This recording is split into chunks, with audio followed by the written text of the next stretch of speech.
Good morning, all of you. Now, today we are going to study about the mass of an atom.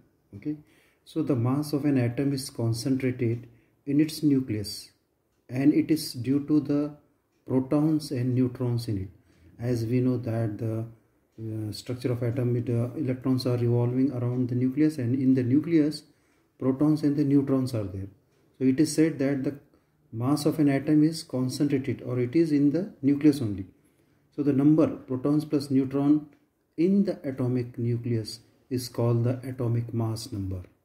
So what is atomic mass number? The number of protons plus neutrons. It is called the atomic mass number. Protons and neutrons are together called nucleons. So protons and neutrons together are called as nucleons. So an atom is very tiny. It is very small.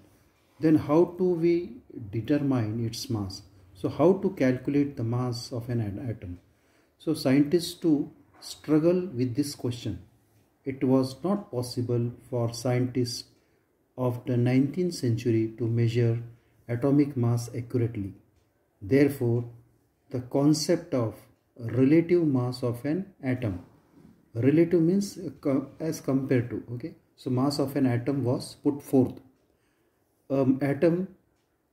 A reference atom was required for expressing the relative mass of an atom.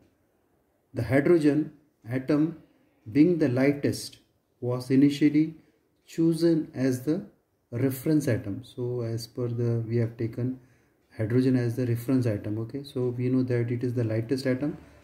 So we are taking as compared to hydrogen the other atoms of other elements. Now the relative mass of an hydrogen atom, which was only one proton in its nucleus, was accepted as 1. Okay, so the relative mass of hydrogen is accepted as 1.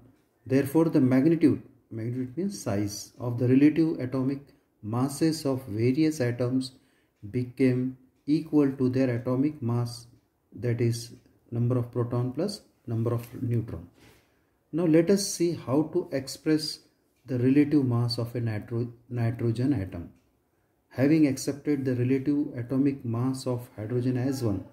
So now how to measure the atomic mass of nitrogen in comparison with the hydrogen. The mass of one nitrogen atom is 14. Okay, as we know that the mass of one nitrogen atom is 14. So we have considered that it is 14 times that of hydrogen atom. As we have taken hydrogen, and we know that atomic mass of hydrogen is 1, so the nitrogen is having 14, so it can be considered that it is 14 times bigger than hydrogen atom. Therefore the relative mass of a nitrogen atom is 14. This is how the relative atomic mass of various elements were determined.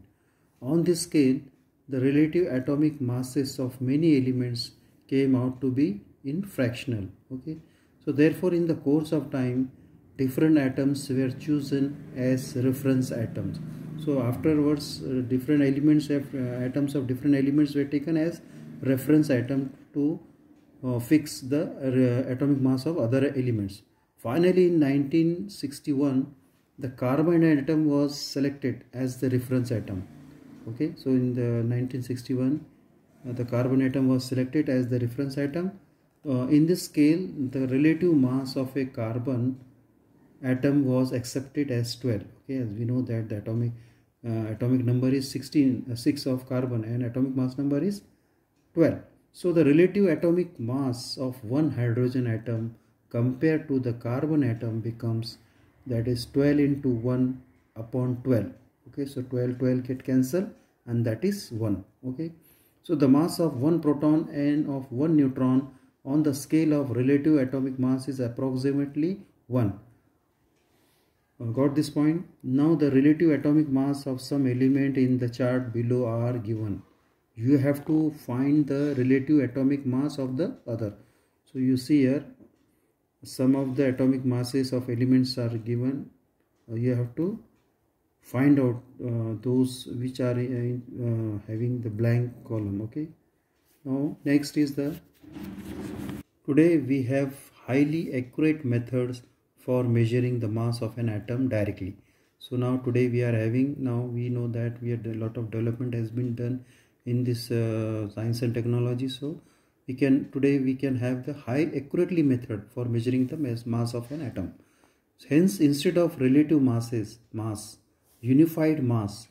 Now unified mass term has been accepted as the unit of atomic mass. Okay, so what we are doing now, we have accepted unified mass, okay, as now it is called Dalton. Okay, and its symbol is this U type. Okay, then one Dalton is nothing but what is the weight of this? 1.66 into n into 10 raised to minus 27 kg. Okay, so if you consider this 1 Dalton, that is nothing but 1.66 into 10 raised to minus 27 kg. Okay, now next is the chemical symbols of elements. Okay, how to write, or what are the chemical symbol. So we will see now.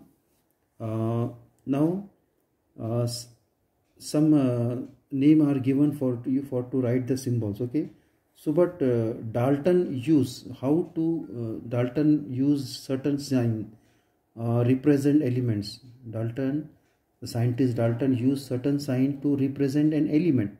Okay, for example, he made this symbol for hydrogen. Okay, to for example, why instead of writing this in the spelling hydrogen, so they only, if we are using the symbol, then we come to know that this is the hydrogen. Then this is the symbol for copper. Okay, now today we use the symbol determined by IUPAC, that is International Union of Pure and Applied Chemistry. So we are using now symbols. Okay, so these are official names and symbols and are used all over the world. Now same symbols we have fixed now. Okay, I will show you some of the symbols. So the current method of choosing chemical symbols is based on the method invented by Berzelius. Okay, so scientist Berzelius has shown some method. So according to this method, the symbol of an element is either the first letter. Okay, for example, carbon. Okay, so for carbon, no, we are carbon. Okay, so for carbon, what we are doing, we are taking the first this letter. Okay, so that is carbon. Okay, then nitrogen. Okay, nitrogen we are taking first name. Okay, now then and second another specific letter in its name. Okay, or what we are doing, we are taking either one letter from that name of the element, or two letters, means of the two letters the first is a capital letter and the second is a small. Okay, how, for example, sodium. Okay, sodium. Okay. This is totally different. Okay, sodium, now what we have done, sodium we are writing N capital and A small. So this is the symbol for sodium. Okay, so then you take the hydrogen, we are writing hydrogen means H. Okay, capital letter. Then you take magnesium, so M capital and G small. So in this manner you will go. Okay, then neon, for example, neon. Okay, N capital, E small. So according to the name of the element we are doing this. Okay, so we will stop here. Thank you.